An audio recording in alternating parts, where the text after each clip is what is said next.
Մուրացան Գևորգ Մարզպետունի Լույս հրատարակչություն Երևան 1982 թվական Առաջին մաս Ա Գառնո ամրոցում Հայկազն Նահապետի այս դաստակերտը, որ Տրդատ մեծի ձեռքով ավելի շքեղ վերաշինվելով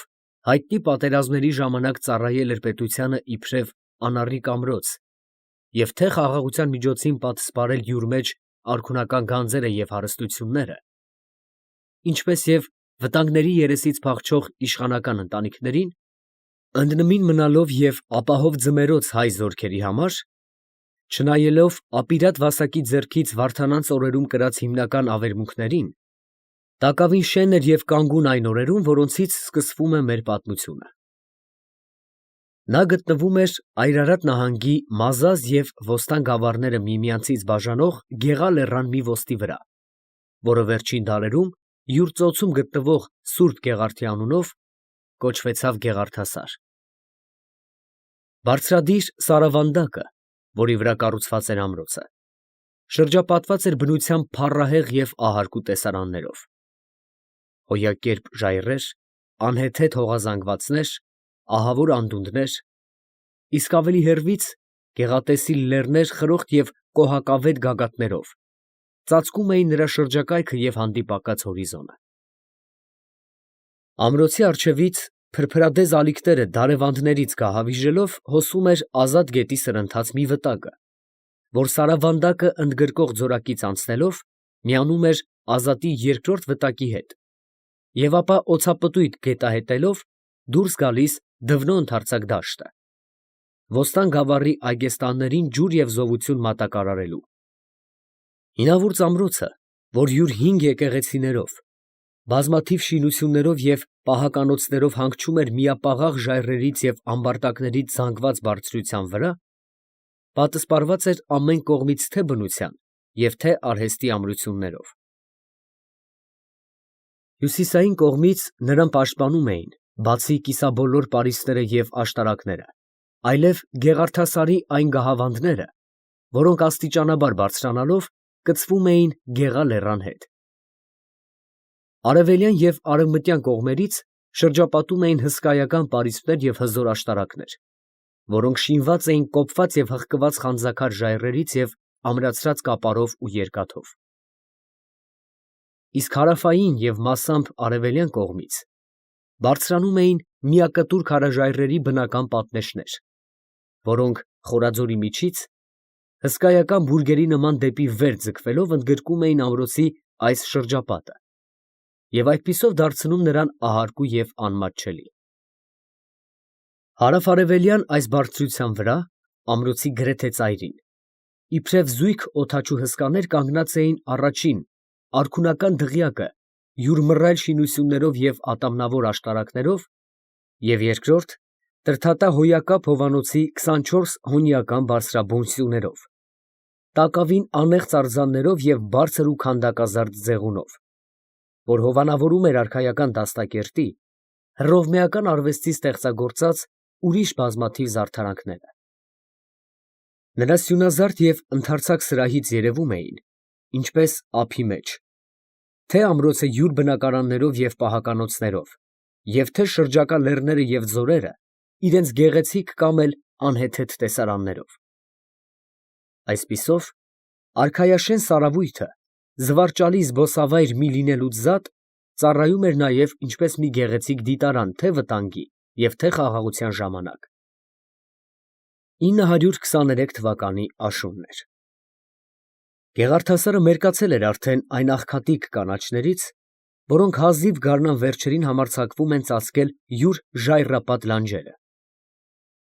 Նա այժմ ամբողջապես փոխարկվել էր քարակարկառ թմբերի և ամբարտակների,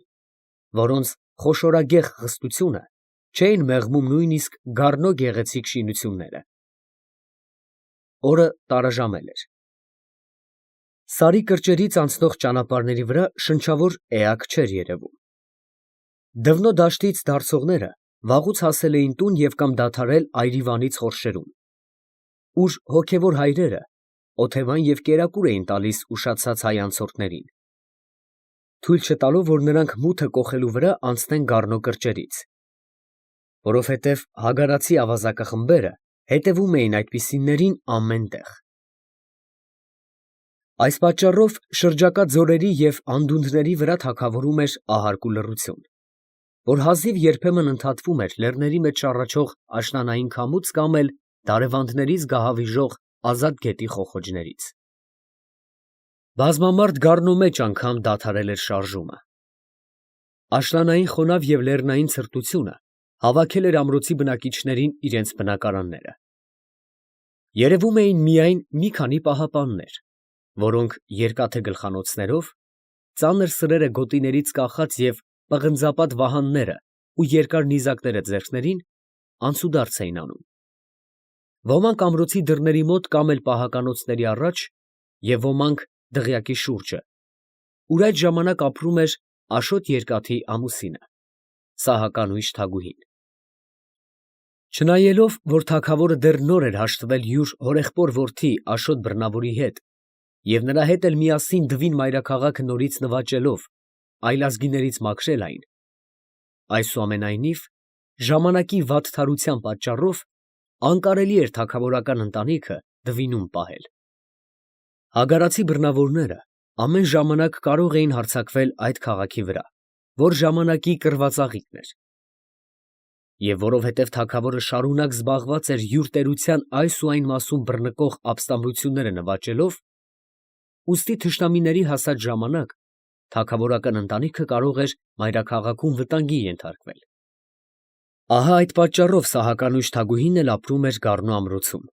և նրա հետ էլ ուրիշ շատ ազատանի կանայք։ Չնայելով եղանակի ցրտության և օրվա տարաժամելուն, այսուամենայնիվ Թագուհին դեռ չէր հեռացել Տրդատա հովանոցից։ Վերջին մի քանի օրը նա անց էր կացնում այդտեղ երկար ժամեր, գրեթե միայնակ, երբեմն սյունազարդ սրահի մեջ ճեմելով, իսկ հաճախ դեպի խորաձորը նայող պատշգամբի վրա բազմելով։ Այդտեղից նա լուռ և մտախոհ դիտում էր մերթ ձորի, մերթ շառաչող ազատի ալիքները, որոնք գետափնյա ուռենիները քերելով և հանդիպակաց ծառերը կոծելով առաջ էին վազում, և մերթ Գեղա լեռան բարձունքներից իջնող ճանապարհը, ուր ամեն մի հեծյալ անցորդ գրավում էր նրա ուշադրությունը։ Թագուհին աչքերը հառելով աշխատում էր վայրկյան առաջ այդ անցորդի ով կամ ինչ ազգից լինելն իմանալ, և նայում էր այնքան, մինչև որ վերջինս ազատի խորաձորը իջնելով խոտորում էր դեպի գառնո արահետը և աչքից ծածկվում։ Արդեն լրանում էր երկրորդ շաբաթը, ինչ Թագուհին սրտի անձկությամբ սպասում էր մեկին, բայց նա չէր երևում։ Այդ հանգամանքը տանջում էր նրան սաստիկ և ավելացնում մանավանդ այն վիշտը, որ վաղուց ի վեր կրծում էր յուր սիրտը։ Կար ժամանակ, երբ Թագուհին ինքը հեռանում էր մարդկանցից, ոչ ոքին չտեսնելու, երբեք չխոսելու և միայն յուր հոգետաճ մտածմունքներին անձնատուր լինելու համար։ Այդ ժամանակ նա մինչև իսկ զայրանում էր, եթե մեկը համարձակվում էր խանգարել յուր մենավոր մտածությունները կամ էլ հոգեկան հուզմունքներից առաջացող տանջանքները։ Իսկ այժմ… Այժմ նա հոգնել վաստակել էր հարատև տխրության տանջանքներից։ Այժմ նա որոնում էր մինչև անգամ մեկը, որին կարողանար յուր սիրտը բանալ, յուր վշտերը պատմել։ Նրան թվում էր, թե այդ միջոցը կմեղմե յուր ցավերը։ Բայց ավաղ ամբողջ դղյակում չկար մինը, ոչ կանանց և ոչ օրիորդների շրջանում, որին նա յուր սիրտը և գաղտնիքը հավատալ կարողանար։ Եվ ցավալին այն էր, որ եթե գտնվեր իսկ այդպիսին, դարձյալ ինքը չէր հայտնիլ նրան ոչինչ, որովհետև չէր հավատում ոչ մի կնոջ անկեղծության, մանավանդ եթե այդ կինը իշխանական ցեղից էր և հատկապես ծագմամբ իրան հավասար։ Թագուհին հավատացած էր, որ այդպիսիները եթե առերես իսկ կարեկցեին իրար, այսուամենայնիվ ներքուստ կուրախանային յուր թշվառության վրա, որովհետև նրանցից ամեն մինը ուներ դրա համար յուր սրտին մոտիկ պատճառներ։ Նա հույս ուներ միայն մի մարդու վրա, որ կարծում էր, ոչ միայն կվշտակցե իրան սրտի անկեղծությամբ, այլև գուցե կկարողանա թեթևացնել այդ վշտերը,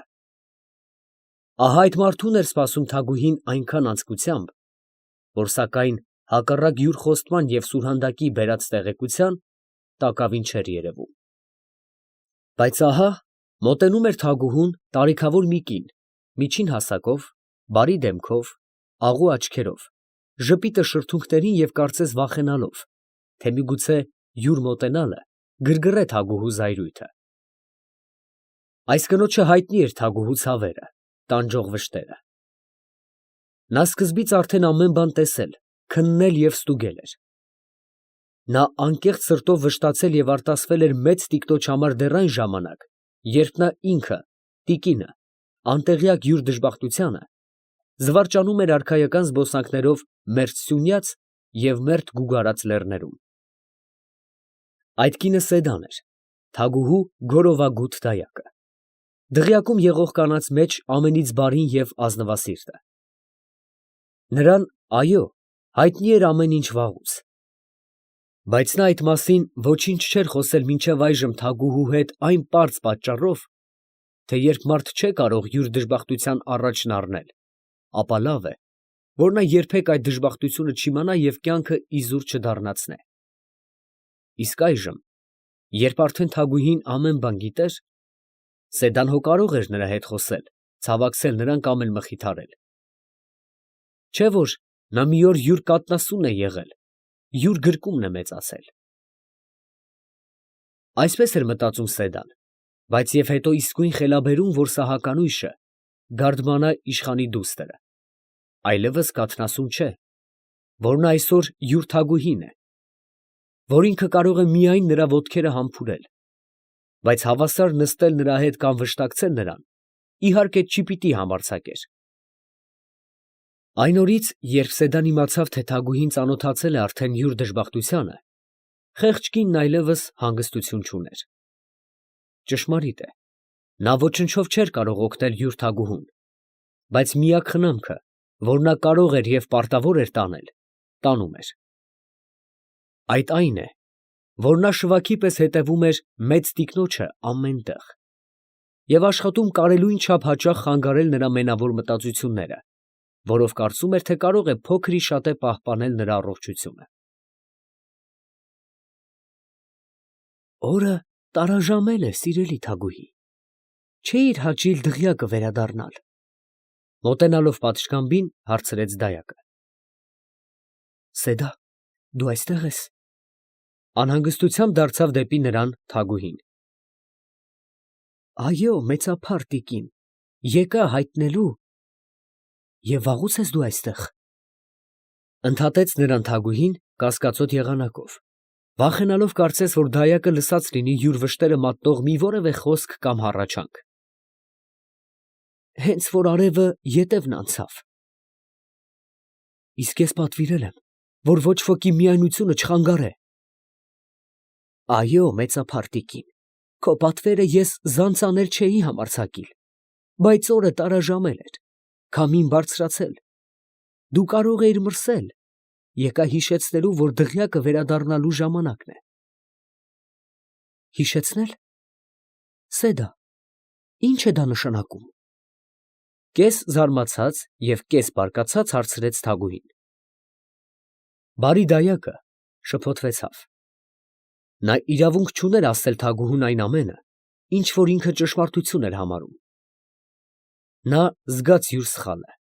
ճնշվեցավ, և յուր քաղցր աչքերը կարծես թաքնվեցան արդեն կկոցված փոսիկների մեջ։ Մի թեթև շառագույն փայլեց յուր դալկացած դեմքին,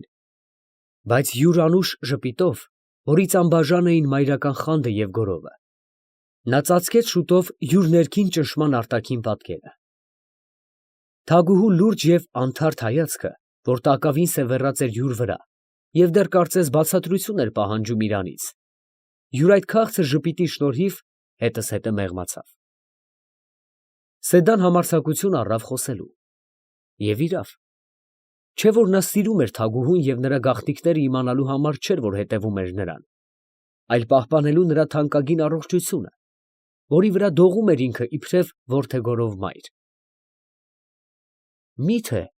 արդար և անկեղծ սիրո այս արտահայտությամբ նա որևէ հանցանք էր գործում։ Հարկավ ոչ, ուստի և հաստատուն ձայնով պատասխանեց. Եկա հիշեցնելու, որ ցուրտ է և թագուհին կարող է մրսել։ Այդ ես ինքս կարող էի իմանալ, նկատեց թագուհին։ Ոչ, թագուհի, երբ դու ընկղմում ես տխուր մտածմունքների մեջ, այլևս չես զգում, թե ինչ է կատարվում քո շուրջը։ Սեդա, մայր Սեդա, դու զառանցում ես, ընդհատեց թագուհին զարմացմամբ։ Այդպես է, իմ սիրելի թագուհի, կրկնեց Սեդան ավելի հաստատ ձայնով։ Անցյալ օրը սաստիկ տեղատարափի ժամանակ ամենքը քաշվել էին տուն, նույնիսկ դղյակի առաջ ոչ մի պահնորդ չէր երևում։ Իսկ դու դարձյալ ճեմում էիր այստեղ, կարծես գարնանորեր լինեն, և դու մեր գարդմանադրախտներում։ Թագուհին մի անհանգիստ շարժում արավ։ Նրան թվաց, թե դայակը կշտամբում է իրան անօգուտ գաղտնապահության համար, թե նա այդ անում է գուցե հակառակորդ իշխանուհիներից մեկին հաճոյանալու մտքով, թե ուրեմն յուր դժբախտությունը հայտնվել է արդեն բոլորին, և նախանձոտ հակառակորդուհիները սկսում են անարգել իրեն, վիրավորելով յուր դժխոյական հպարտությունը, յուր իսկ ստորադրյալների ձեռքով։ Այս մտքերը վայրկենապես վրդովեցին թագուհու սիրտը, բայց նա յուր հուզմունքը ծածկելով մեղմ ձայնով հարցրեց. Սեդա,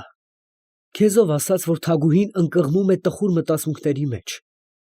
և թե այդպիսի ժամանակները նա չէ իմանում, թե ինչ է կատարվում յուր շուրջը։ Ոչ, ոչ ոք, իմ սիրելի տիկին, այդ ես ինքս եմ տեսնում։ Սեդան պետք է կույր լինի, որ յուր տիրուհու դեմքի մշտական թախիծը և նրա ճակատի տխուր կնճիռները չտեսնե։ Վաղուց գիտեի, թե ինչ վիշտ է կրծում քո ազնիվ և բարի սիրտը, բայց ոչինչ չէի համարձակվում ասել քեզ, որովհետև գիտեի, որ քո ցավերի մասին խոսելով, միայն քնքուշ սիրտդ պիտի վշտացնեի, առանց սակայն իմ թագուհուն մի օգուտ տալ կարողանալու։ Թագուհու սիրտը շարժվեցավ։ Նախկին կասկածոտ մտածմունքները տեղի տվին հանկարծ մի վստահության, որ կարծես հենց նույն րոպեին ծնվեց յուր մեջ դեպի բարի դայակը։ Նրա ձայնի մեջ նա այնքան անկեղծություն և գոռով գտավ, որ նրան թվաց, թե իր հետ խոսողը հարազատ մայրն է և ոչ յուր ստընտուն։ Բայց և այնպես ոչինչ չպատասխանեց, այլ լուռ և մտախոհ բարձրացավ բազմոցից և ուղղվելով յուր սեգ և վայելուչ հասակի ամբողջ վեհությամբ, նայեց դայակի վրա քաղցր և վստահությամբ լի աչքերով։ Այդ րոպեին նա կցանկանար լսել նրանից ամենը, ինչ որ նա գիտեր յուր վշտերի մասին, կցանկանար ստուգել նորից այն բոլորը, ինչ որ վաղուց և ավելի ստուգությամբ հայտնի էր իրան։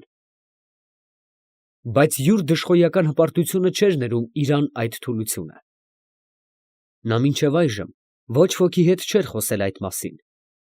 ուրեմն և դայակի հետ չէր խոսիլ, բայց կցանկանար, որ սա ինքը սկսեր խոսել, առանց իրանից հրաման առնելու։ Սեդան չհասկացավ թագուհու լուռ և մտախոհ հայացքի նշանակությունը։ Նրան թվաց, թե յուր համարձակ խոսքերից վշտացել է նա արդեն։ Ուստի և թագուհու հայացքից խուսափելու համար շտապեց վերցնել և ձգել նրա ուսերին պերճ սամուրենին, որ թագուհու բարձրանալու ժամանակ սահել ընկել էր բազմոցի վրա։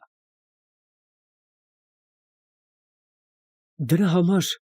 դու արդեն անցրել ես տարիքդ, մայր Սեդա, ո՞ւր են իմ նաժիշտները, հարցրեց թագուհին։ Թույլ տուր, որ միայն ես ծառայեմ քեզ, իմ քաղցր, իմ աննման թագուհի։ Մի՞թե Սեդան պառավել է այնքան, որ այլևս ոչ մի բանի պիտանի լինել չի կարող։ Մայր Սեդա, ես դա չէի կամենում ասել։ Թե իմ ներկայությունը հաճելի չէ թագուհուն։ Սեդա, դու ինձ ընդհատում ես։ Կամ էլ գուցե անզգույշ խոսքեր արտասանեցի, որոնք վշտացրին իմ թագուհուն։ Ոչ, ոչ, իմ Սեդա, քո ներկայությունը միշտ հաճելի է ինձ։ Ապացույց, որ ես իմ մենավոր զբոսանքների ժամանակ ոչ ոքին թույլ չեմ տալիս լինել ինձ հետ,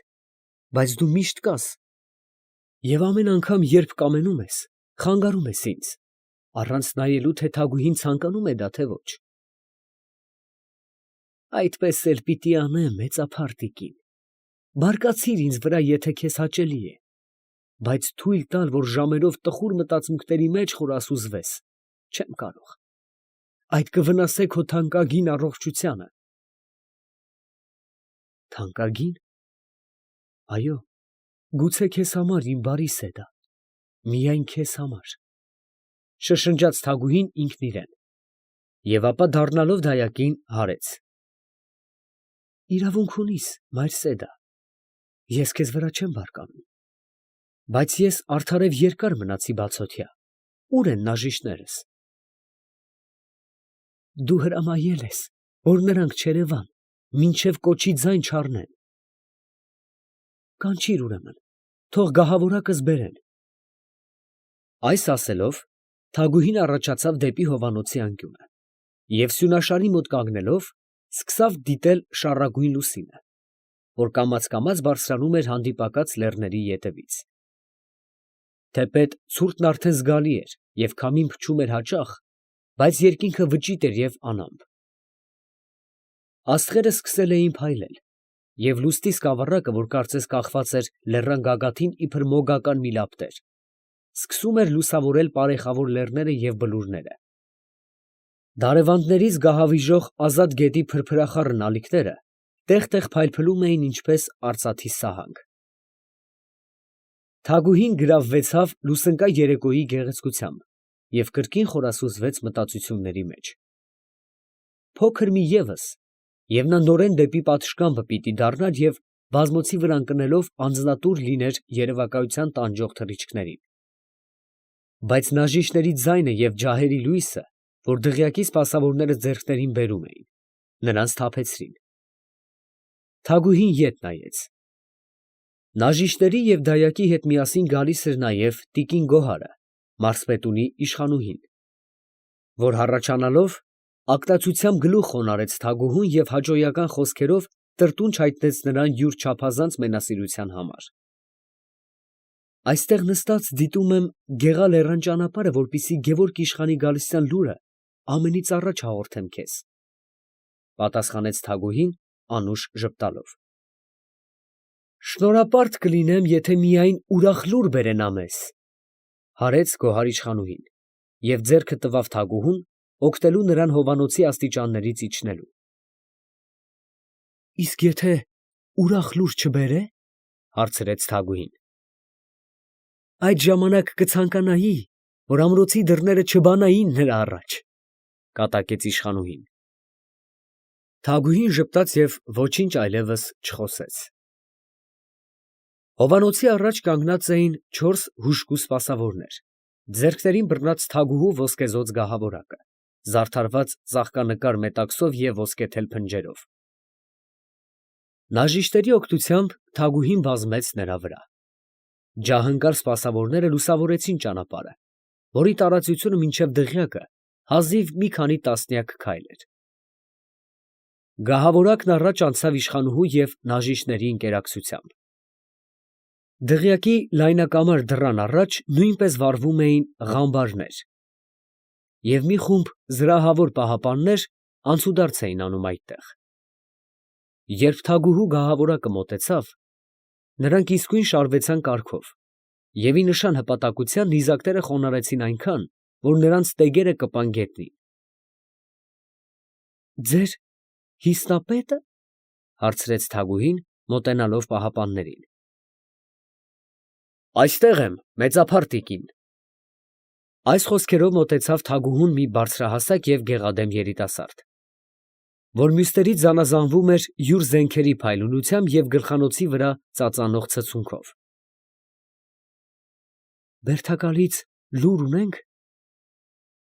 Տեր֊Բերդակալը պատվիրեց հայտնել, որ աղեղնավորները և գեղարդավորները ղրկված են մարտկոցները, բերդապահները հսկում են պատնեշները, պահակախմբերը գտնվում են աշտարակներում։ Իսկ ամրոցի բանալինե՞րը։ Սպասում են Թագուհու հրամանին փականքները դնելու համար։ Իսկ ինչո՞ւ այսքան ուշ, արդեն մթնել է։ Այրիվանքից բամբեր եկավ և հայտնեց, որ այս գիշեր վեհը պիտի ժամանե այստեղ։ Տեր֊բերդակալը ցանկանում է իմանալ, թե արդյոք բանալիները յուր մոտ պիտի մնան մինչև վեհի գալը։ Բերդակալին հայտնիր, որ փականքները դնե և շտապե ինձ մոտ։ Հիստապետը գլուխը խոնարհեց և ուղղվեցավ դեպի ավագ դռան փողոցը։ Հասնելով դղյակի դռանը, Թագուհին իջավ գահավորակից և ներս մտավ կամարակապ սրահը։ Սա մի ընդարձակ և բոլորշի սենյակ էր, համակ քարաշեն։ Նրա աջ ու ձախ կողմերից բացվում էին չորս փոքրիկ և խորշավոր դռներ, որոնցից ամեն մինը տանում էր դեպի դղյակի ներքին հարկերի զանազան բաժանմունքները կամ էլ ծածկարանները։ Դռների մեջտեղից բարձրանում էր որձաքարե լայնադիր սանդուղք, որ յուր վերին մասում բաժանվում էր երկու ճյուղերի։ Դրանցից մինը հանում էր միջին հարկը, ուր իշխանազուն տիկնանց և օրիորդների կացարաններն էին, իսկ մյուսը դեպի վերին դստիկոները, ուր ապրում էր Թագուհին յուր նաժիշտներով։ Սանդուղքները վերից ի վայր ծածկված էին սյունական գորգերով և լուսավորված կամարներից կախած պղնձե կանթեղներով։ Թագուհին նաժիշտերի օգնությամբ սկսավ սանդուղքները բարձրանալ և խոտորելով դեպի աջ, հասավ վերնասրահին, որ լուսավորված էր կրկին աշտանակներով։ Սա մի գեղեցիկ և գմբեթարդ շինություն էր, զարդարված որմնասյուներով, խորշավոր անկյուններով, քանդակազարդ ձեղունով և մյուսիոն քարերից կերտած հատակով։ Սրա վրա նույնպես բացվում էին կամարակապ դռներ, որոնք հանում էին դեպի այդ հարկի զանազան բաժանմունքները։ Ամենից մեծ դռնով մտնելով Թագուհին անցավ երկու փոքրիկ սենյակներ, որոնց պատերը շինված էին ապակեբուռ գույնզգույն աղյուսներից և գեղեցիկ կերպով փայլփլում էին արծաթե կանթեղների լույսի առաջ։ Այդ սենյակները զարդարված գորգերով և օթոցներով ծառայում էին սենեկապան նաժիշտներին։ Այդտեղից Թագուհին անցավ մի ընդարձակ զարդարուն դահլիճ, որ լուսավորված էր մեծամեծ արծաթե ճրագարաններով։ Դահլիճի պատերը ամբողջապես շինված էին նրբատաշ, սպիտակ քարից, զարդարված հարուստ դրվագներով և կարմրաքարե որմնասյուններով և գոտիներով։ Ձեղունը նույնպես քարաշեն էր և քանդակազարդ։ Նրա չորս անկյունները պաճուճած էին գույնզգույն քարերի գոգավոր և ուռուցիկ մյուսիոններով, իսկ միջավայրը, ուր լուսանցքն էր գտնվում, բարձրանում էր գմբեթաձև, գոտևոր շրջանակներով և նույնպես զարդարված գույնզգույն և խորշավոր մյուսիոններով։ Դահլիճի հատակը ամբողջապես ծածկված էր գորգերով։ Պատերի տակ շարված էին բազմոցներ և տախտեր, վրանները ծածկած դիպակե բարձր և մետաքսյա օթոցներ։ Թագուհին բազմեց դահլիճի ճակատին դրված դիպակազարդ բազմոցի վրա և նաժիշտներից մեկը խոնարհվելով դրավ նրա ոտքերի տակ մետաքսյա փնջազարդ բարձը։ Բ Անհաճո նորություն։ Արդյոք Թագուհին չէ գուշակում վեհի գիշեր ժամանակ մեր ամրոցը գալու պատճառը, ֊ հարցրեց մարզպետունի իշխանուհին, կամենալով կարծես ընդարձակ դահլիճի նորեկներին շրջապատող անհաճո լռությունը ընդհատել և ապա իսկույն էլ նստելով թավշապատ եռոտանու վրա, որ գտնվում էր թագուհու բազմոցի հանդեպ, ուշադիր աչքերը հառեց թագուհու վրա։ Անշուշտ արտաքո կարգի մի նորություն ունի հոգևոր հայրը մեզ հաղորդելու, ֊ պատասխանեց Թագուհին։ Թե թագուհուն այցելության է գալիս։ Դրա համար կարիք չկա գիշերանց ելնել վանքից։ Փառք Աստծո, այրիվանքը հեռու չէ մեզանից։ Չափազանց անհանգստացնում է ինձ այս լուրը։ Իսկ ինձ անհանգստացնում է Գևորգ իշխանի ուշանալը։ Արդեն երկու շաբաթ է լրացավ, ինչ նա հեռացել է մեզանից։ Եթե կաթողիկոսի գալը կապ ունի մի նոր դժբախտության հետ, ապա ուրեմն իշխանի բացակայությունը կրկնակի վտանգի մեջ է դնում մեզ։ Մեծափառ տիկին, մի՞թե դու կասկածում ես թագավորի հաջողության վրա։ Ուտիքի կուսակալի նվաճելը մեծ գործ չէ, բայց հաջողությունը Աստված է տալիս։ Եթե թագավորը հանդիպած չլիներ անհաջողության, ապա Գևորգ իշխանն այստեղ կլիներ, կամ գոնե Սուրհանդակը լուր կբերեր, թե Ցլիկ Ամրամը հաղթված կամ գերված է։ Անհաջողության։ Օ, մի ասիր, սիրելի Թագուհի, Աստված չանե, որ թագավորը Ցլիկ Ամրամի հետ ունեցած ընդհարման մեջ անհաջողության հանդիպե։ Այդ արդեն մեծ նախատինք է թե թագավորի և թե զորքերի համար։ Ամենից առաջ այն իշխանների, որոնք անօգնական են թողել թագավորին և զբաղված են միայն սեփական ամրոցները պահպանելու հոգսերով։ Դառնությամբ նկատեց Թագուհին։ Հարկավ, ամրոցների պահպանությունը նույնիսկ կանանց կարող էին հանձնել, հարեց իշխանուհին, ցանկանալով ուղղել յուր սխալը։ Ուրեմն հաջողության սպասելու իրավունք չունինք։ Բայց եթե Աստծուն հաճելի լինի։ Այո, եթե միայն հաճելի լինի։ Հեգնական ժպիտով ընդհատեց Թագուհին։ Այդ միջոցին ներս մտավ սենեկապան սպասուհին, և Թագուհուն հայտնեց, որ բերդակալը թույլտվություն է խնդրում ներկայանալու։ Թող ներս գա, հրամայեց Թագուհին։ Մի քանի րոպեից ներս մտավ բերդակալը։ Դա մի տարիքավոր, բարձրահասակ, լուրջ և պատկառելի դեմքով և ալեխառն մազերով տղամարդ էր։ Գոտե պինդ հագնված, արծաթապատ սուրը ազդրին և պղնձե սաղավարտը ձեռին։ Նա համաչափ և հաստատուն քայլերով մոտեցավ Թագուհուն և խոր գլուխ տալով խնդրեց ընդունել ամրոցի բանալիները, որ յուր հետ եկող սպասավորը ներկայացնում էր արծաթե սկուտեղի վրա։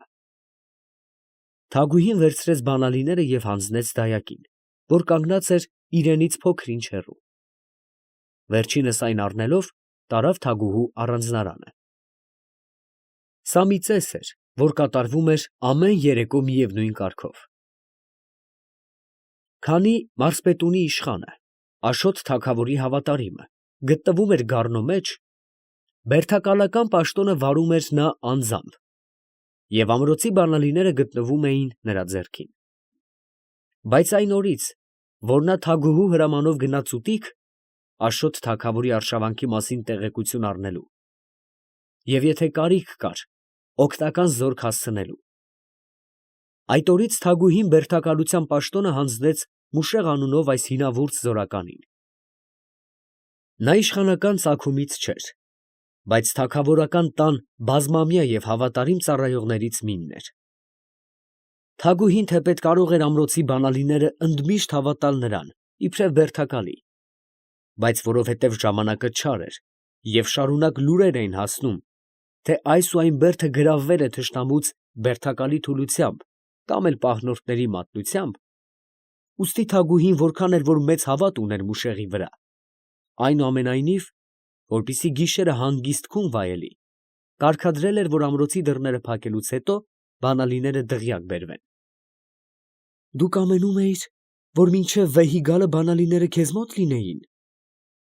հարցրեց Թագուհին բերդակալին։ Այո, մեծափարթ տիկին։ Ինչո՞ւ։ Որպեսզի գիշերանց բանալիները ստանալու պատճառով Թագուհու քունը չխանգարեի։ Իսկ դու չգիտես, որ բերդի դռները բացվելիս Թագուհին քնած լինել չի կարող։ Այդպես է, մեծափարթ տիկին, ներիր քո ծառայի միամտությունը։ Իմ բարի Մուշեղ, միամտությունը հանցանք չէ, բայց թուլություն է։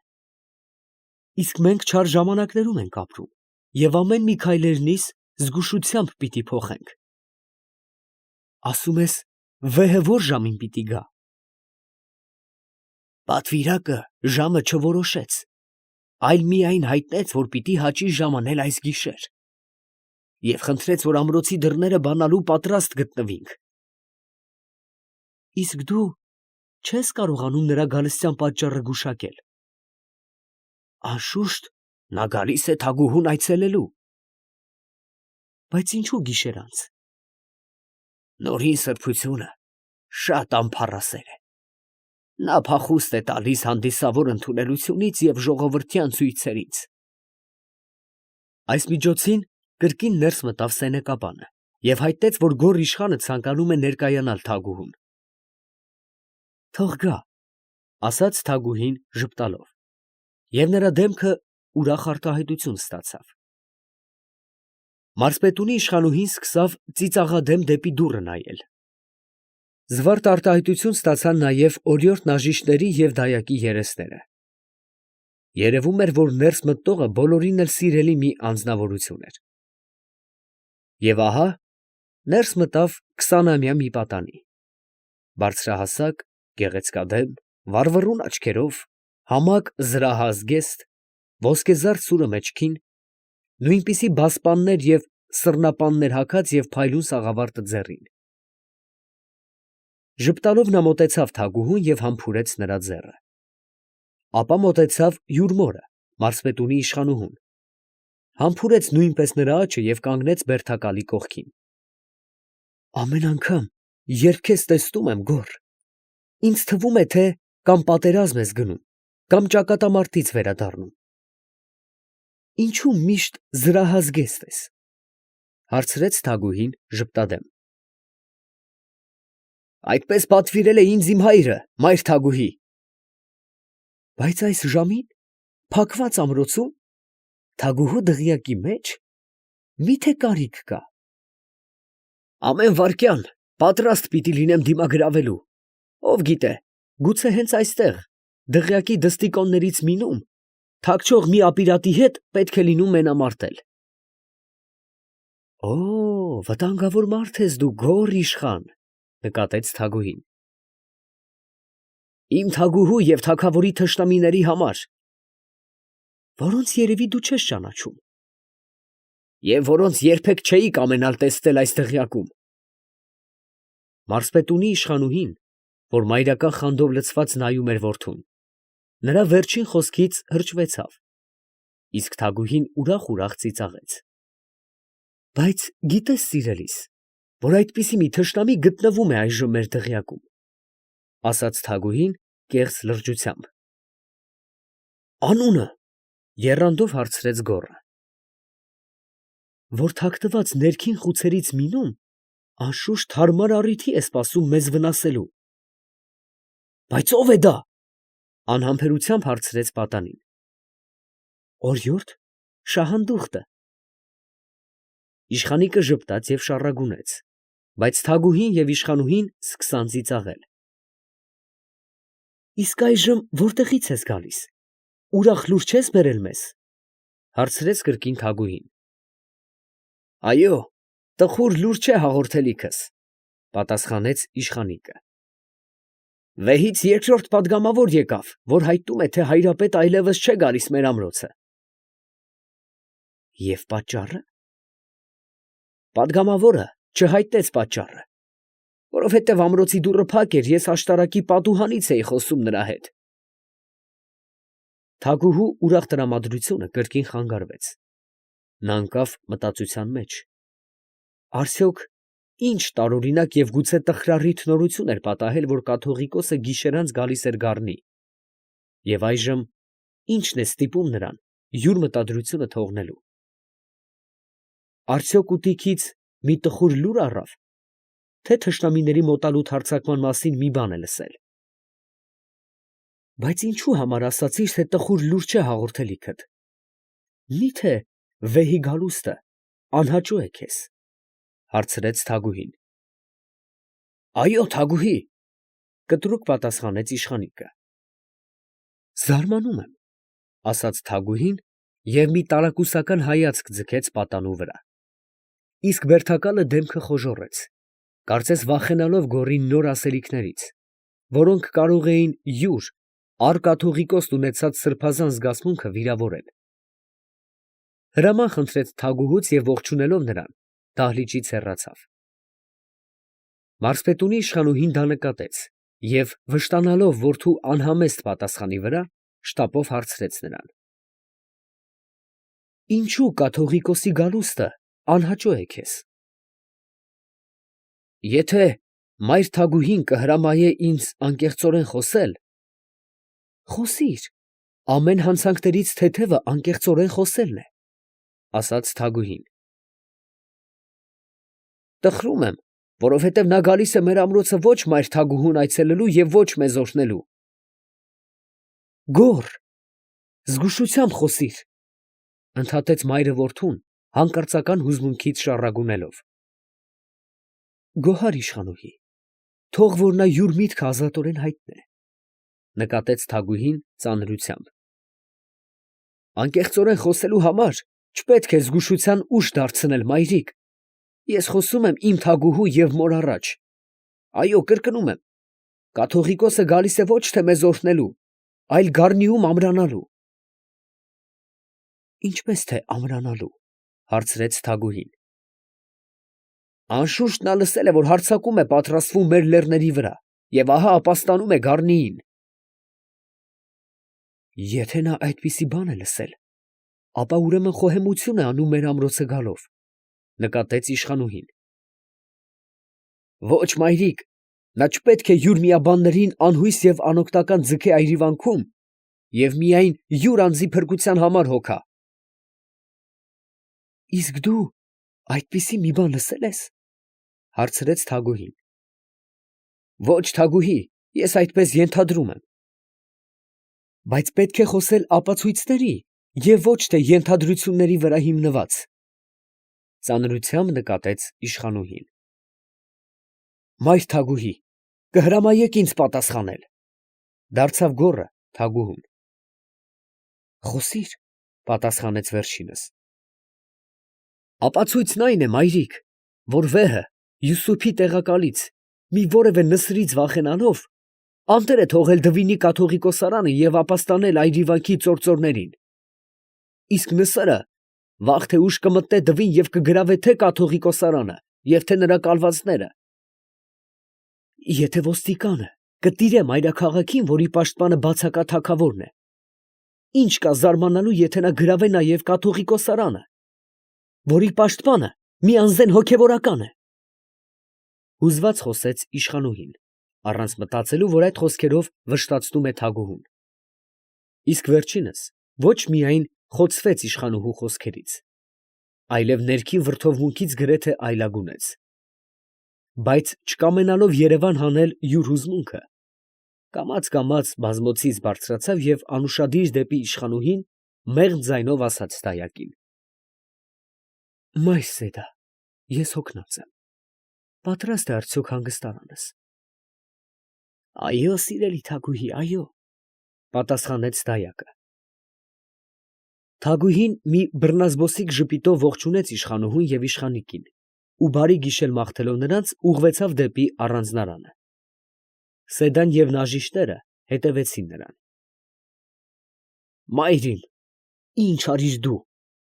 Ինձ էր զգուշացնում ազատ խոսելուց, իսկ դու սուր ցցեցիր թագուհու սիրտը, վրդովված բացականչեց գոռը։ Գոհար իշխանուհին, որ յուր պատասխանը տվել էր միայն յուր որդու համարձակախոսությունից գրգռված և ոչ թե թագուհուն վշտացնելու մտքով, հիշեց նորից յուր մտքերը և մնաց կարծես շանթահար։ Ես չէի կամենում նրան վիրավորել։ Ես չմտածեցի, հանկարծ դուրս թռան իմ խոսքերը, ընդհատելով և նվաղած ձայնով պատասխանեց որդուն գոհարը և սաստիկ տխրեց։ Իշխանիկը բարկացած անցուդարձ էր անում դահլիճի մեջ։ Հանկարծ նա կանգ առավ և դիմեց մորը։ Մայրիկ, բոլոր կանայք են մոռացկոտ քեզպես։ Ինչու համար ես հարցնում։ Ինչու համար, հիշում ես, հայրս յուր հրաժեշտի ժամին խնդրեց քեզ և դղյակի մյուս կանանց աշխատել ուրախ պահել թագուհուն։ Ասաց, որ նա ծանր վշտեր ունի և թե պետք է մոռացնել տալ այդ վշտերը։ Ես ծանոթ չեմ թագուհու վշտերին, որովհետև այդոնք ծածկում են ինձանից։ Բայց դու և քո բարեկամները անշուշտ ծանոթ եք։ Դուք չպետք է մեղանչեիք ոչ թագուհու հանգստության և ոչ հորս պատվերի դեմ։ Գոռ, դու էիր հանցավորը։ Ինչպես կարողացար լոկ ենթադրության վրա հիմնված թագուհու ներկայությամբ ասել, թե կաթողիկոսը փախչում է այրիվանքից։ Մայրիկ, ենթադրության վրա չէի հիմնված, այլ իսկության, ընդհատեց գոռը։ Իսկության։ Ինչպես։ Այո, Ճշմարտությունը ես ծածկեցի Թագուհուց, որովհետև չէի կամենում անհանգստացնել նրան։ Ինչ ճշմարտություն։ Այն, որ շուտով մեր լեռների վրա հարձակում կլինի։ Գոռ, ինչ ես ասում եւ ով պիտի հարձակվի։ Ինքը Նսրը։ Նա արդեն դուրս է եկել Նախիջևանից եւ գալիս է Դվին։ Աստված իմ, այս ինչ ասացիր, բացականչեց իշխանուհին։ Այո, եւ դա պատահում է հենց այն ժամանակ, երբ բացակա են ոստանից թե թագավորը եւ թե զորքերը։ Ուրեմն ինչ պիտի անենք։ Դու պիտի ծածկես Թագուհուց այս նորությունը եւ ուրիշ ոչինչ։ Իսկ մենք կանենք այն, ինչ որ պարտավոր ենք։ Այժմ ես գնում եմ Բերդակալի մոտ, մայրիկ։ Այս ասելով իշխանիկը ողջունեց մորը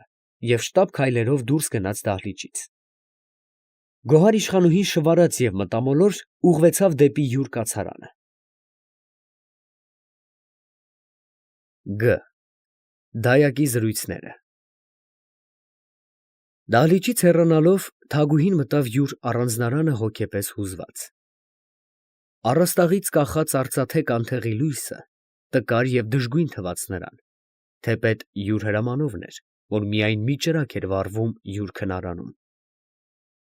Ուրիշ անգամ այդպիսի թերություն նա չէր նշմարիլ այդտեղ, բայց այժմ չկարողացավ հաշտվել փոքրիկ ճրագի հետ։ Լույս տվեք, առանց այն էլ սիրտս մթապատ է, բացականչեց Թագուհին, ապա դիմեց դեպի նեղ կամարակապ պատուհանը, որ նայում էր լուստի լուսով լուսավորված գեղա լեռան բարձունքներին, և որտեղից հով էր առնում սենյակը։ Կանգ առնելով այդտեղ նա սկսավ անհագաբար շնչել թարմ օդը,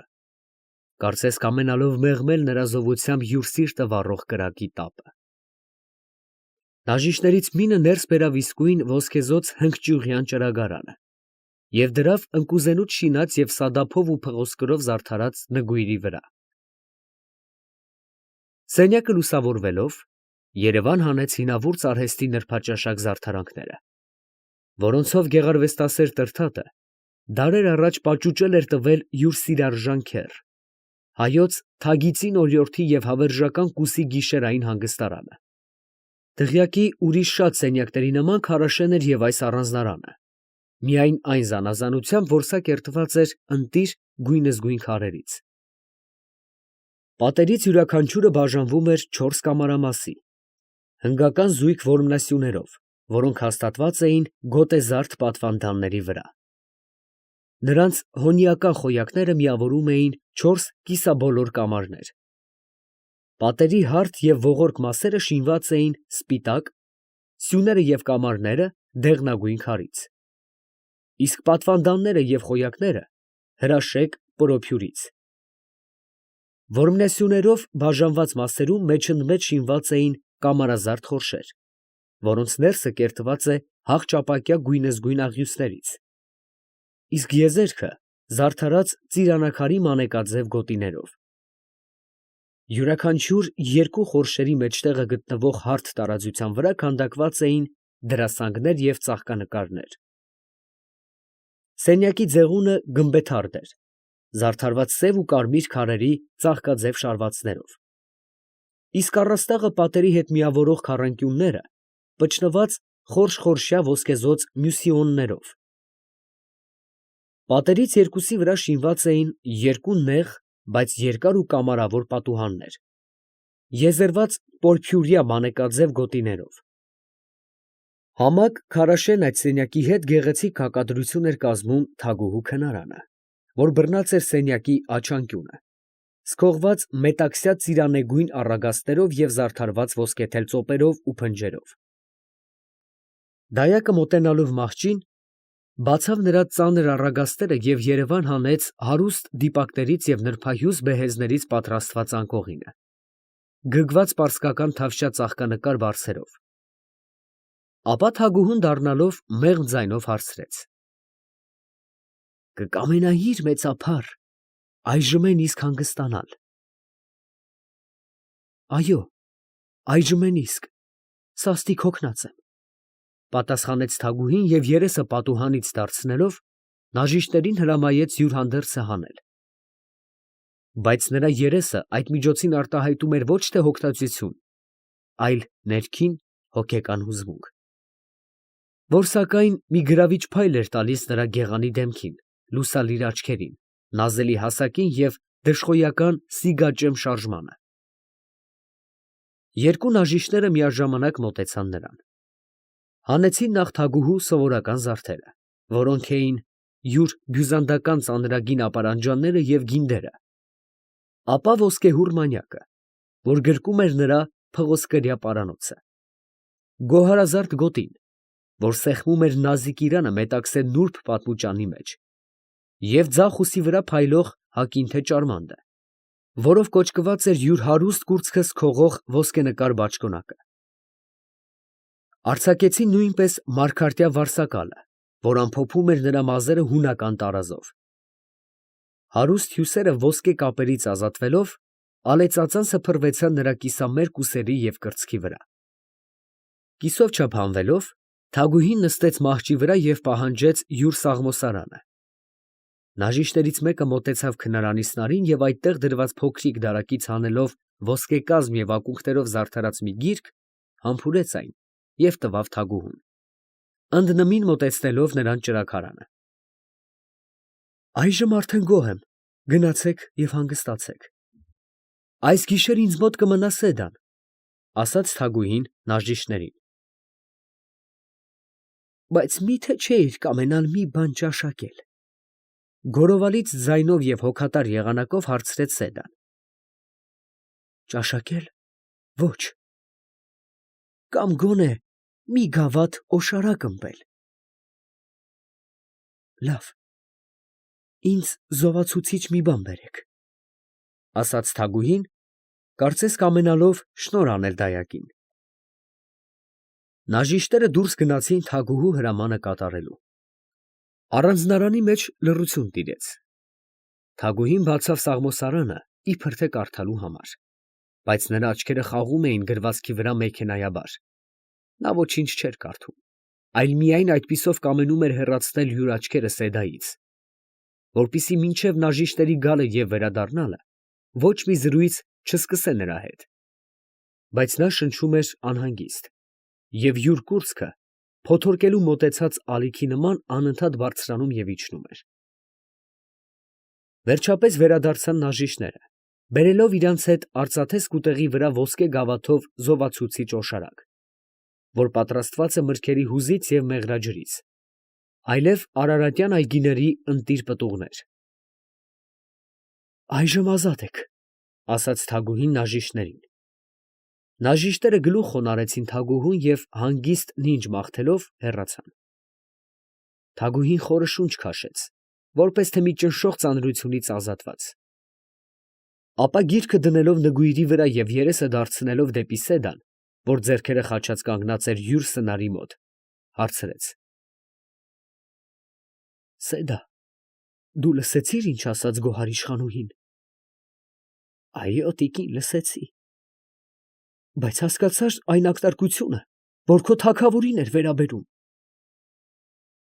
Այն, որ ասաց, թե բացակայում է դվինից, և թե շարունակ շրջում է ուտիքում։ Ոչ, թագուհիս, նա ուտիքի մասին ոչինչ չասաց։ Ինչպես թե չասաց, ուրեմն ես սխալ լսեցի։ Նրա բոլոր խոսքերը մի առ մի կարող եմ կրկնել, նա ուտիքի անունը չտվավ։ Ի՞նչ ես խոսում, ա՛յ կին, ուրեմն ես… Բայց անկարելի է,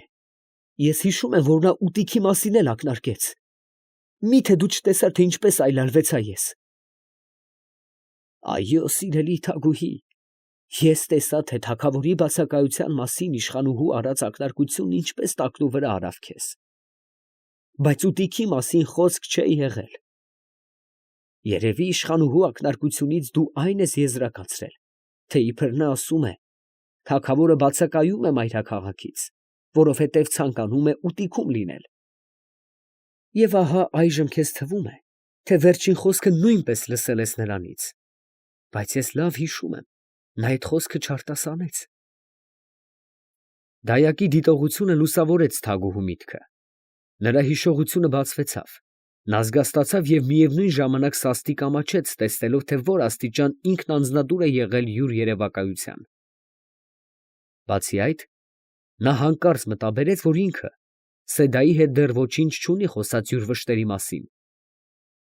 Ուրեմն ինչու ուտիքի վերաբերմամբ խոսում է այժմ այնպես ազատ, որ կարծես թե նրանից ծածուկ ոչինչ չունի այլևս։ Այդ հանգամանքը ճնշեց նրան սկզբում, բայց հետո մտածելով, որ բաժակն արդեն լցվել է և որ այսուհետև գաղտի կերպով տանջվելը ոչ մի օգուտ չի բերելու իրեն, հանկարծ հարցրեց դայակին. «Սեդա, դու ուտիքի մասին ինչ գիտես»։ Սեդան նայեց թագուհու աչքերին մի հայացքով, որ թե զարմանք և թե անվստահություն էր արտահայտում։ Ոչինչ չպատասխանեց։ «Սեդա, քեզ հարցնում է թագուհին, ինչու ես լռում»։ «Սիրելի թագուհի, ուտիքի մասին ես շատ բան գիտեմ, ես ամեն բան գիտեմ»։ «Այո, հիշում եմ, մի 2 ժամ առաջ հովանոցումն էլ նույնը ասացիր։ Ասացիր, թե վաղուց հայտնի է քեզ, թե ինչ վիշտ է կրծում իմ սիրտը, բայց թե չես համարձակվել այդ մասին խոսել ինձ հետ, որովհետև հավատացած ես եղել, որ դրանով միայն իմ վերքերը պիտի նորոգես, առանց ինձ մի օգուտ տալ կարողանալու։ Սեդա, դու այդպես չասացի՞ր»։ «Այո, իմ սիրելի թագուհի, այդպես ասացի»։ «Խոսիր այժմ համարձակ, քո խոսքերով դու այլևս չես նորոգիլ իմ ցավերը, այլ գուցեև մեղմես նրանց»։ «Իսկ եթե…» «Ոչ, ասում եմ քեզ, այժմ ես կարոտում եմ մի հավատարիմ բարեկամի, մի ընկերուհու, որին սիրտս բանալ կարողանամ։ Դու եղիր այդ բարեկամը, մայր Սեդա։ Ես արդեն հոգնել եմ, թուլացել եմ իմ վշտերս միայնակ տանելուց։ Բայց չէ՞ որ ամեն ինչ հայտնի է քեզ արդեն, ինչու ինձանից ես կամենում քո ցավերի պատմությունը լսել։ Ինչու՞։ Դա մի հարցնիր, մայր Սեդա։ Կամենում եմ լսել նորից այն բոլորը, ինչ որ ինքս գիտեմ, այլև այն, ինչ որ մինչև այժմ ծածկված է մնացել ինձանից։ Բայց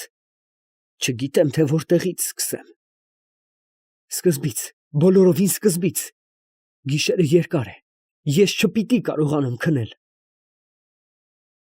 Բայց ինչ ասեմ։ Այդ բոլոր պատմությունը կարելի է ամփոփել մի քանի բառերի մեջ. թագավորը սիրում է ցլիկ ամրամի կնոջը։ Այս չէ բոլորը։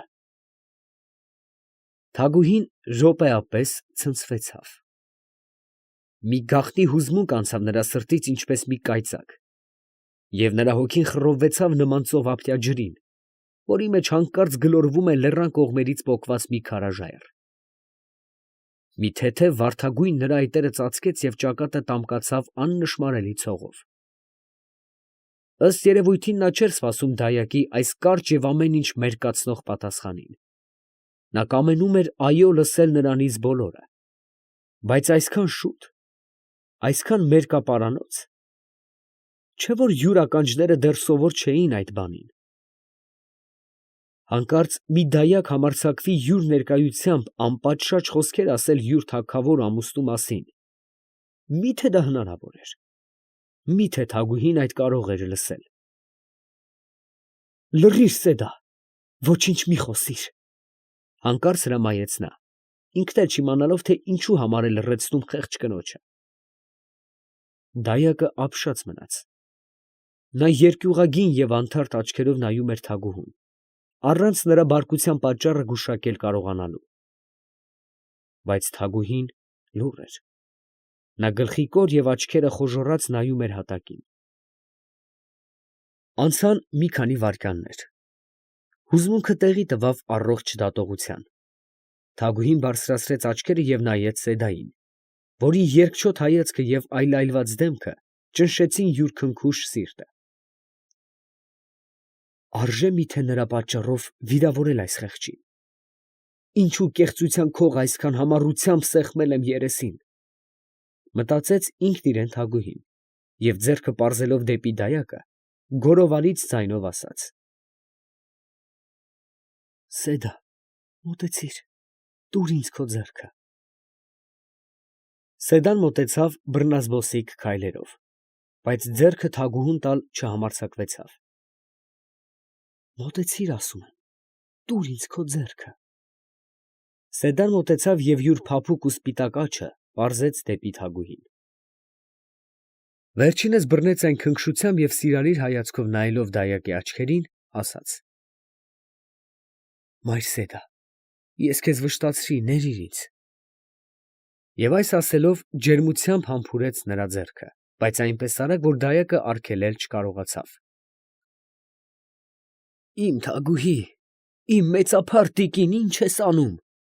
այլայլված բացականչեց Սեդան և խոնարհվելով թագուհու առաջ, փարեց նրա ծնկներով և սաստիկ հուզմունքից սկսեց արտասվել։ «Մայր Սեդա, մի հուզվիր, մի վրդովվիր։ Ես համբուրեցի այն ձեռքը, որ շատ անգամ համբուրել է մանկությանս ժամանակ, որ այնքան շատ գգվել, գրկել և պահպանել է ինձ։ Համբուրեցի այն կնոջ ձեռքը, որ ինձ կաթ է ջամբել, ինձ երկրորդ մայր է եղել։ Վեր կաց, Սեդա, գրկիր քո սահականույշին։ Հիշում ես, որ ասում էիր, թե սահականույշը խիստ երկար է, դու սահանույշ պիտի անվանես։ Ախ, ինչպես անդառնալի անցան մանկական այդ քաղցր օրերը, և որքան փոքրիկ երջանկություններ կորան անհիշատակ։ Այդ բոլորից միայն դու մնացիր ինձ, իմ բարի Սեդա։ Վեր կաց, գրկիր և համբուրիր ինձ։ Սեդան բարձրացավ և բազուկները տարածելով, յուր գիրկն առավ թագուհու գեղեցիկ գլուխը և սկսավ համբույրներով ծածկել նրա շուշան ճակատը։ Ախ, այսպես ուրեմն քաղցր են մայրական համբույրները, շշնջաց թագուհին և ջերմությամբ փարելով դայակին, ես մայր չունիմ, Սեդա, դու ինձ մայր եղիր, ասաց և հեկեկաց։ Մի լար իմ անգին սահանույշ, ես քո մայրն եմ, քո աղախինն եմ, քո ստրուկն եմ, մի լար իմ աննման թագուհի, մի լար։ Երկար նրանք մնացին գրկախառնված և հորդ արտասուքներով իրար կուրծքը թռչեցին։ Ապա դայակը առաջինը հեռանալով, մոտեցավ սեղանի վրա դրված օշարակին և ոսկե ըմպանակն առնելով, լցրավ և բերավ թագուհուն։ Խմիր այս ջրից մի բաժակ, սա կհանգստացնե քո հուզմունքը, խնդրեց նա թագուհուն։ Բայց նա կարծես օշարակը չտեսնելով և նույնիսկ Սեդային չլսելով, սկսեց խոսել նրա հետ մի տեսակ ինքնամոռացության մեջ. Լսիր, Սեդա, միթե ես ավելի բախտավոր չէի լինի, եթե մի հովվի կին լինեի։ Թագուհի, ի՞նչ ես ասում, հարցրեց Սեդան տարակուսած։ Այո, այն ժամանակ մեր իշխանները կծաղրեին Սահակ Սևադային, կասեին, թե Գարդմանա հզոր իշխանը յուր դուստրը տվել է լեռներում ապրող մի հովվի, այնպես չէ։ Այո, և այն ժամանակ ես, հայոց թագուհին, Աշոտ Երկաթի ամուսինը չէի լինիլ։ Ինձ չէին շրջապատի այս հոյակապ զարդարանքները, այս ոսկեճամուկ դիպակները,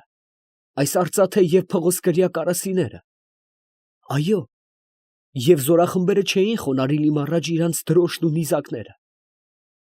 Բայց հովվական խրճիթի մեջ իմ հոգին խաղաղ և սիրտս հանգիստ կլիներ։ Իմ հայրը և սիրելի եղբայրը աչքերի լուսից չէին զրկվիլ, և ես շարունակ գաղտնի հառաչանքներով, թաքուն արտասուքներով չէի ողբալ մեկի ծերությունը և մյուսի ծաղիկ հասակը։ Եվ այս բոլորը մի անզգամի, մի նվաստազգի կնոջ համար։ Ախ, խելքս թռչում է, երբ սկսում եմ մտածել։ Թագուհիս, դու դարձյալ վրդովվում ես, խմիր այս բաժակը, աղաչում եմ, նա կհանգստացնե սիրտդ, խնդրեց Սեդան, օշարակի բաժակը մոտեցնելով նրան։ Թագուհին բաժակը վերցրավ և խմեց միանվագ։ Զովարար ըմպելիքը մեղմացրեց նրա սրտում վառվող կրակը։ Նա լռեց մի վայրկյան։ Սեդան հանգամանքից օգտվելով ընտրեց նաժիշտերի բերած մրգերի ծիրանեգույն խաղողի մի գեղեցիկ ողկույզ և բերավ թագուհուն։ Այս նույնպես կհանգստացնե սիրտդ, ճաշակիր մի քանի հատ, խնդրեց նա թագուհուն։ Լավ, բայց նստիր դու այստեղ, իմ առաջ, և պատմիր բոլորը, ինչ որ գիտես, հրամայեց թագուհին։ Սեդան հնազանդվեցավ և մոտեցնելով թագուհու մահճակալին մի եռոտանի աթոռ, նստեց նրա վրա։ Այդպես, սկսիր այժմ։ Դու հուզված ես, իմ սիրելի Թագուհի, ավելի լավ կլիներ, եթե մենք ցավերից չխոսեինք։ Հոգատար եղանակով աղաչեց Սեդան։ Ես կամենում եմ անպատճառ իմանալ, թե որքան բան գիտեն ուրիշները իմ ցավերի մասին։ Դա անհրաժեշտ է, Սեդա։ Դա կարող է օգնել գործին։ Եվ հենց այդ պատճառով դու պիտի պատմես ինձ ոչ միայն քո գիտեցածները, այլև լսածներդ։ Եթե այդ կարող է օգնել գործին, այո, անպատճառ կօգնե, ասաց Թագուհին այնպիսի մի եղանակով, որի մեջ նկատվում էր նրա անդառնալի հրամանը, չկրկնել տալ իրան այլևս միևնույն պատվերը։ Սեդան գլուխը խոնարհեց և սկսեց մտածել։ Ըստ երևույթի նա վերադառնում էր դեպի անցյալը և աշխատում էր զարթեցնել յուր մեջ հին հիշողությունները։ Դրա համար իհարկե ժամանակ չէր հարկավոր։ Այն, ինչ որ նա պիտի պատմեր, կատարվել էր ընդամենը 4 կամ 5 տարվա ընթացքում։ Ուրեմն հազիվ թե Սեդան մի որևէ դեպք մոռացած լիներ։ Բայց նրան տանջում էր այն միտքը, թե արդյոք պատմե Թագուհուն այն ամենը, ինչ որ ինքը գիտե, թե միայն այն, ինչ որ կարող է գոհացնել նրա հետաքրքրությունը, առանց սակայն նրա սիրտը խռովելու։ Թագուհին գուշակեց Սեդայի տարակուսանքը և նրան դիմելով, տխուր ժպտալով ասաց. Գիտեմ, իմ բարի Սեդա, գիտեմ, թե ինչու համար ես դժվարանում խոսել։ Այո, չես կամենում ինձ վրդովել, այնպես չէ՞։ Բայց ծածուկ վերքն ավելի ցավ ու տանջանք է պատճառում, քան հայտնին։ Խոսիր ազատ և անկեղծորեն։ Դրանով դու ավելի թեթևություն կբերես իմ սրտին։ Եվ ես խոստանում եմ լսել քեզ սառնասրտությամբ։ Այո, իմ մեծափառ Թագուհի, ինձ պաշարել է այն երկյուղը, թե գուցե իմ պատմածներով վրդովմունք պատճառեմ քո սրտին։ Այժմ, որովհետև դու այդ գուշակեցիր և խոստանում ես սառնասրտությամբ լսել ինձ, ապա ուրեմն կպատմեմ քեզ գիտեցածներս, առանց որևէ մի բան թաքցնելու, մանավանդ որ դու ասում ես, թե իմ տված տեղեկությունները օգուտ պիտի բերեն գործին։ Այս ասելով Սեդան ուղղեց յուր դիրքը, ծնկների վրա բերավ կապույտ պճղնավորի քղանցքները և աչքերը մի քանի վայրկյան գետնին հառելուց հետո նորից բարձրացրեց նրանց և Թագուհու սպասող հայացքին ուղղելով սկսավ մեղմ ու հանգիստ ձայնով շարունակել. Դ. Թե երբ որոշվեց սահանույշի բախտը։ Այն, ինչ որ պիտի պատմեմ, սիրելի Թագուհի, շատ տարվա բաներ չեն, նրանցից շատերը գուցե և հիշում ես դու։ Այսպես շարունակեց Սեդան յուր զրույցը. Թեպետ անցյալը նորոգելը շահ չունի քեզ համար, բայց քո վշտերի արմատը նրա մեջ է թաքնված։ Ուստի եթե կամենում ենք այդ վիշտը մեղմել, պետք է որ մի փոքր անցյալով զբաղվենք։ Այո, Սեդա, անցյալից պիտի սկսես, որովհետև իմ ներկան մեռել է այդ անցյալով։ Գուցե քո պատմածների մեջ ես գտնեմ ապացույցներ, որոնք արդարացնեն նրան իմ առաջ։ Ախ, ինչպես կկամենայի, որ նա արդար լիներ։ Թագավորի համար է խոսքդ, այնպես չէ։ Սեդա, զրույցդ շարունակիր այդ մասին հետո։ Այո, այն ժամանակ դու դեռ նորատի աղջիկ էիր և ապրում էիր հորդ ապարանքում ուրախ և անհոգ, ինչպես գարնան առավոտին օրաստեղծ մի թիթեռնիկ։ Հանգուցյալ մայրդ սիրում էր քեզ կաթոկին, իսկ գարդմանա իշխանը յուր ամենաքնքուշ գգվանքները միայն քեզ համար էր պահում։ Դու էիր նաև եղբայրցդ հրճվանքի միակ առարկան։ Ինչ զվարճություններով ասես չէին շրջապատում նրանք քեզ։ Սահակ Սևադայի ապարանքը մի զարդ ուներ միայն, այդ գեղանի սահականույշն էր։ Ամբողջ աղվանքը մի աստղ ուներ, այդ գարդմանի օրիորդն էր։ Հիշում ես դու այն խնջույքները և հանդեսները, որ հաճախ արվում էին քո հոր ապարանքում, այն ձիարշավները և զինախաղերը, որ կատարվում էին մեծ բերդի առաջ։ Դրանք բոլորը պատրաստվում էին միայն քո պատճառով։ Իմ պատճառով։ Մայր Սեդա, ինչու իմ պատճառով։ Հայրս Իբնե զբոսասեր էր։ Ոչ, իմ սիրելի, այդպես համարում էին նրան ուրիշները։ Նույնիսկ դրացի իշխանները բամբասում էին հորդ անտեղի զբոսասիրությանց համար։ Բայց գարդմանատերը ոչ վատնող էր և ոչ էլ զբոսասեր։ Ընդհակառակը, նա միակ իշխանն էր հայոց երկրի մեջ, որ խոհեմության, չափավորության և քաջության հետ միասին ուներ նաև ուսումնասեր ոգի, որ յուր տան մեջ դպրոց հաստատեց, դպրապետներ կարգեց և գարդմանա վանքերում ուսումը ծաղկեցուց։ Դրանք հո քաջ հայտնի են քեզ։ Այո, անշուշտ։ Բայց միևնույն ժամանակ նա հյուրամեծար և շքադիր մարդ էր։ Հաճախ նրան այցելում էին Արցախու, Սյունյաց, Վասպուրականի և ուրիշ շատ տեղերի ազնվատոհմ իշխաններ, նույնպես և Ոստանի արքայազունգ։ Գարդմանատերը չէր կարող չընդունել նրանց յուր անվան և հռչակին վայել շուքով։ Մանավանդ որ դրանցից շատերը նրա գեղանի դստեր փեսայության պարծանքը վաստակելու նպատակով էին հաճախում գարդման։ Ծնողներդ և ես այս մասին ոչինչ չէինք հայտնում քեզ։ Բայց տեղի ունեցող հանդեսները, զինախաղերը և ձիարշավները պատրաստվում էին նրա համար, որ դու միջոց ունենաս մրցող իշխանազունների միջից քո սրտի սիրելին և քո սիրույն արժանի փեսացուն ընտրելու։ Հայրդ չէր կամենում խտիր դնել իրան ներկայացող և քո ձեռքը խնդրող երիտասարդների մեջ, որովհետև նրանք բոլորն էլ քաջ, բոլորն էլ գեղեցիկ, հարուստ և համբավավոր իշխաններ էին։ Մեկին ընդունելով և մյուսին մերժելով, նա կարող էր նախանձի և թշնամության գրգիռ հարուցանել այդ քաջերի մեջ, հետևապես և վտանգի ենթարկել թե յուր և թե նրանց երկրների խաղաղությունը։ Նա տեսնում էր, որ մեր աշխարհի կործանիչ խռովությանց մեծագույն մասը նմանօրինակ չնչին պատճառներից է առաջացած։ Այդ իսկ պատճառով պայման էր դրել և ամենքին էլ պարզ ասում էր, թե իմ սահականույշը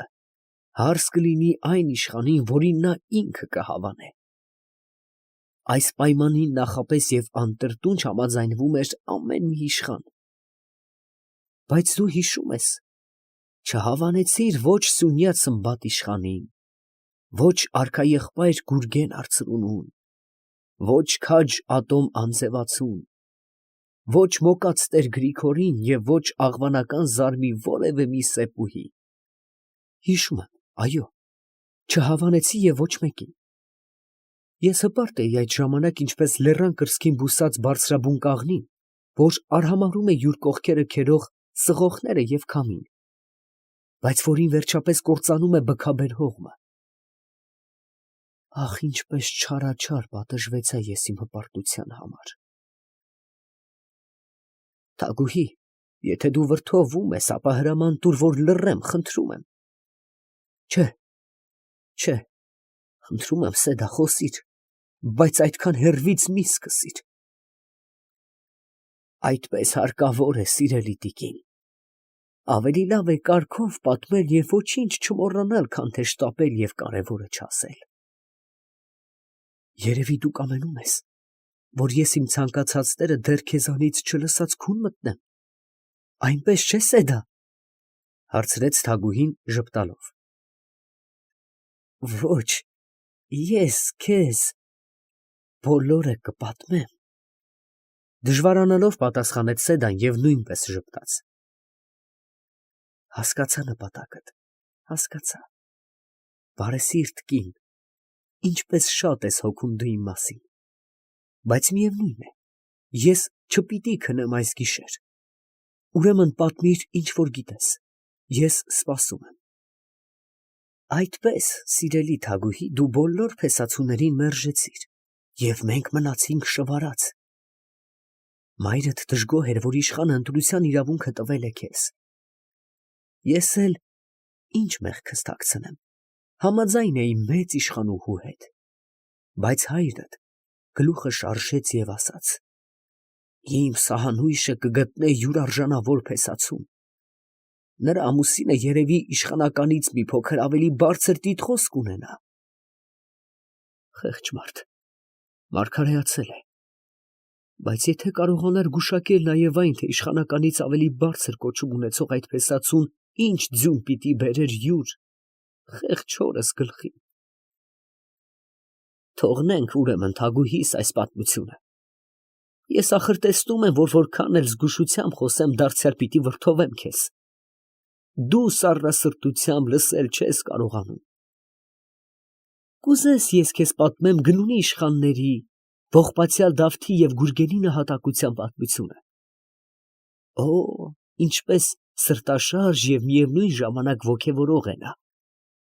Դա կատարվեց Դվինում 8 տարի սրանից առաջ։ Դժոխային գազան Յուսուփի ձեռքով։